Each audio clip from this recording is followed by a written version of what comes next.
Talk about having something to be thankful for. Lazarus raised from the dead. Now, first, of course, this isn't the picture, right? They felt pretty disappointed in Jesus for not having been there to keep Lazarus from dying. And of course, it's reasonable. They know what Jesus is capable of. And I find it a little weird that at the end there, all we hear about the crowd's reaction is that some of them come to believe in him. There's nothing about Mary or any of the family celebrating and giving thanks. They leave that part out. The Bible leaves that out. In fact, the next part of John chapter 11 is the Jews, the leaders of the Jewish faith in that area, plotting his death, reflecting on how much they dislike Jesus. Interesting. And I also find it a little fascinating that the only other time I can think of that involves Jesus and someone who had just died, Jesus responds, "Let the dead bury the dead." They want to leave to bury a family member, and he says, "Let the dead bury the dead."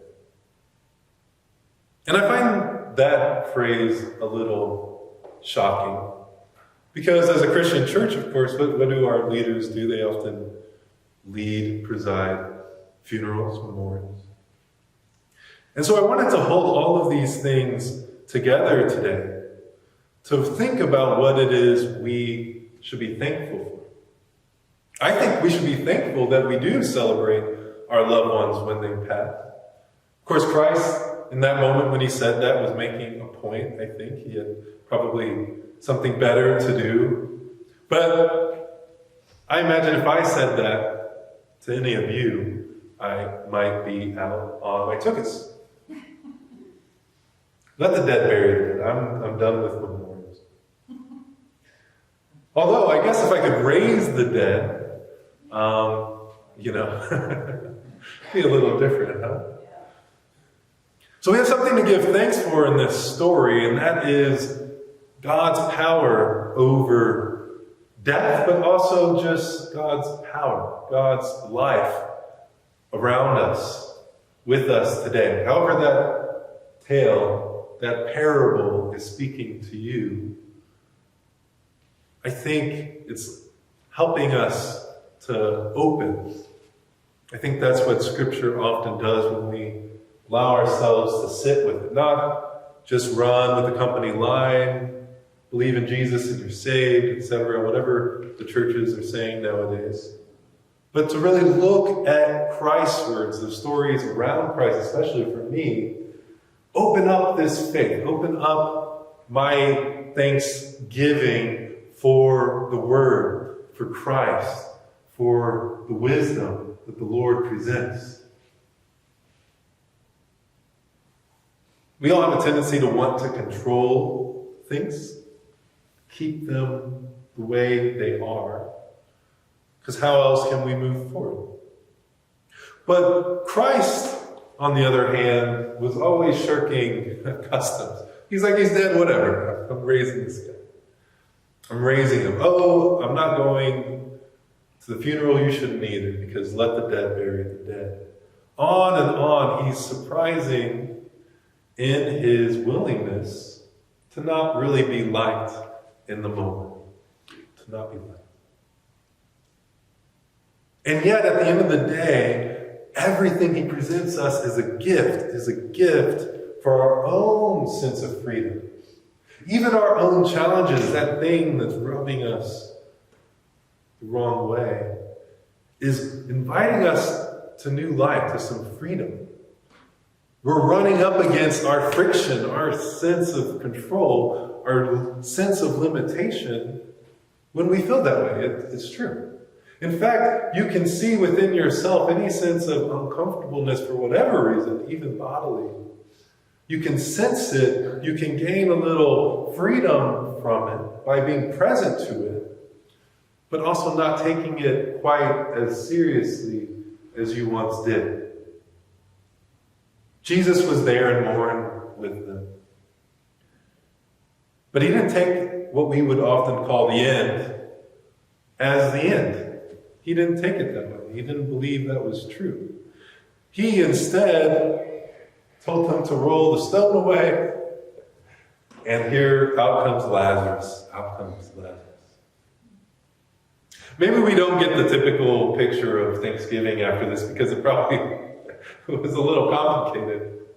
Here's a dead guy coming out of a grave. And if you think about the Jewish tradition there, and they even mention it in the story, there's this prophecy that everyone who's part of God's people will eventually rise bodily. That's how they interpreted this prophecy of them. Will eventually rise bodily. Because when Jesus says, well, I'll raise him, or he'll be raised, or something like that, she says, well, yeah, on the day of resurrection he'll be raised. That day he'll be raised. And he says that's today for him, or he shows it anyway. That's today. And so that promise, I think, for us, hits to the heart of our fear. That actually leads to our need to control. Because many of our wise teachers throughout different traditions, I've heard, say that the root of all fear is the fear of death. Fear of death. Our need for control is from a sense of separation, which itself becomes a fear of death. I'm separate. I'll be lost. I can die. I'm a body. On my body, on my mind, can end. I've seen it with a loved one. I believe that, or I don't know what to believe. I don't know what happens at the end. And this story is speaking directly to that fear. Saying, no, you do not die in the way you think. God has power over death. Indeed, as we reflect on the scriptures, we start to realize our oneness, our unity with God. Our unity with the light of the Spirit that resurrects and is resurrected. And indeed, coming to see that, oh, my feelings, my thoughts, yes, I can pay attention to them. I don't want to hide from them. But they rise to me. My fears, my anxieties, my challenges arise in me. I'm something more. My idea of a body, my sense of my body arises in me. I feel my hands and hear a voice at the same time. I can set that fear aside. I forget it for a while. That disappointment, my guilt, my troubles, those pass. Either in life, they actually pass. Most of the time, they just don't come, actually. But we thought we were so fearful of actually never often comes. But the feelings always pass. The thoughts pass. What doesn't pass? What doesn't pass? It's a simple question. Very practical, actually. It's our very light, you could call it. Our being. We know our experience. We may not know the truth about certain things, but we have a sense of knowing. We know we're thinking about that thing. We know we're feeling. We are being. We are here. We are present. We have much to give thanks for. Now think about what you have to give thanks for today. So many things. Allow yourself to just enjoy that you have these things in your life. Think about some of the worst situations on the earth for just a second. And that comparison maybe illuminates a few more things to be thankful for. A few more things to be thankful for. And yet our troubles feel so heavy to us. It's funny, Jesus again and again is trying to break these barriers. Out of the mold, he calls us, Truly, he does. And again, he runs into them. And he's accepting. He's accepting of his sorrow at the sight of them. He wasn't fighting his own grief. He wasn't fighting their grief. He wasn't saying, well, stop crying. No, he cried with them. On the cross, he wasn't fighting his sense of betrayal. He wasn't fighting the pain.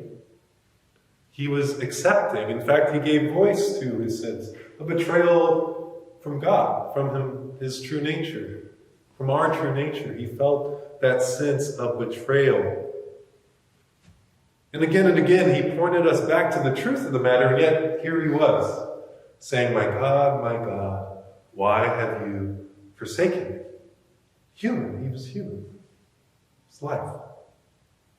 And even in that moment, whether he knew it or not then, I think he had something to be thankful for. I think Christ had something to be thankful for. He had called it. He said, I'm going to be killed. He said it multiple times according to the scripture. He knew it was coming. Doesn't make it easy. Doesn't make it easy. And he knew that it was ultimately the thing that had to be done. Funny enough, the thing that had to be done. He said it himself. And what's interesting to me is if you read the rest of chapter 11, and maybe we'll do it together next week, you see the people plotting his death and kind of actually arguing about Jesus. Like, he's doing some cool things, but come on, he's terrible, right? The high priest, it says, he was arguing for Jesus' death because he had foreseen it.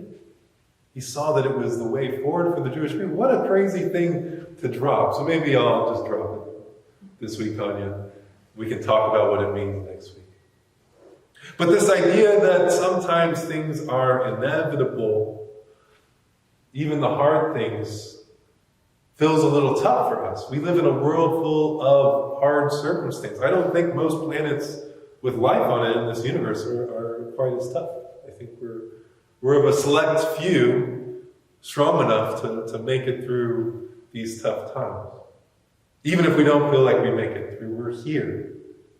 We're told that God shines through each of us. And in fact, the root of our issues is that sense of separation, that sense of it's not God that's one with me. Christ said, heaven is within you, and he said, turn to find the unity with the Father. Be in me as I am in you. He said it. I am in you. Be in me as I am in you. As I am in my Father, and my Father is in me, he in me. As I am in you. We gloss over this because I feel like we don't think we're worthy. We don't think we're worthy. And yet I think Thanksgiving is a way to maybe crack open our sense of connection with this idea that we can be one with God, that God is shining through our lives. We see that in all the things we have to give thanks for. Even our challenges from a certain light are worthy of thanksgiving. Funny enough. They call on us to become the bigger person, to grow, to find that higher altitude of thought where the fear doesn't reach you. Yeah, we might still be turning through some similar states, but we're going higher. The fear doesn't quite reach as far up into our lives. The challenges motivate us to find that higher ground, honestly. That friction that we often sit with for so long. Sometimes it becomes too much and we just naturally find a way to, okay, all right. We either get distant sometimes, we walk away from a situation, not always the healthiest way to do it, or we gain our natural distance. We start to see that our lives are like a sanctuary. Things arise in us. Our thoughts, our feelings are the output of our minds. Our minds, or at least our thinking minds, present themselves to us. They're not us. Like this world, like this body, it tends to be here. But it's not our ultimate nature. And it doesn't take Scripture to find this, although often it does, actually. We can look for ourselves and see that the peace, the Prince of Peace, is what and who we truly are. And so we have much to give thanks for. So let's take a moment to do just that.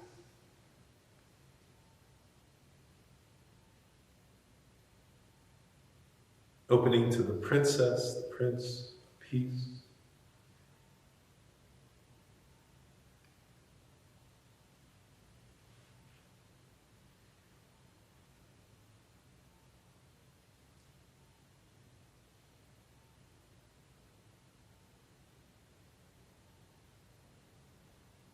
The naturalness of our thanksgiving can arise if we let it. Even for that thought, that tough thought.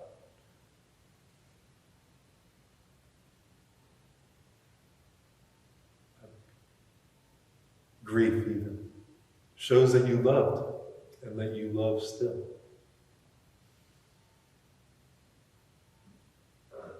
Shows that you are connected. Our sense of disconnection can only arise in our connectedness.